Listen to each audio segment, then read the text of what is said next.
একটা সময় আগুন ধরে তলি নাঙ্গল মোড়া গুমন মর্দনের আনা সেখানে এখানে এখানে আর কিছু আমি তবে আমার আম্মাকে বের করলাম, পরে আমার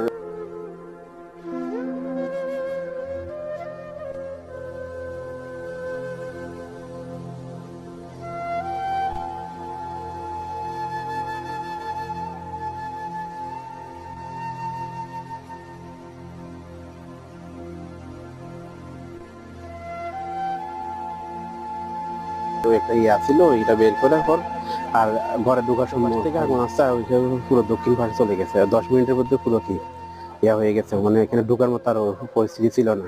নগদ তো প্রায় আমি গিয়া করবো যে এখানে আমি 3 লাখ টাকা ওই ক্যাশ টাকা আনছি। আমার ওয়াইফের ছিল 60,000 টাকা, 3,60,000 টাকা আছে। আর আমার ওয়াইফের স্বর্ণ শান্তি আছে, এগুলো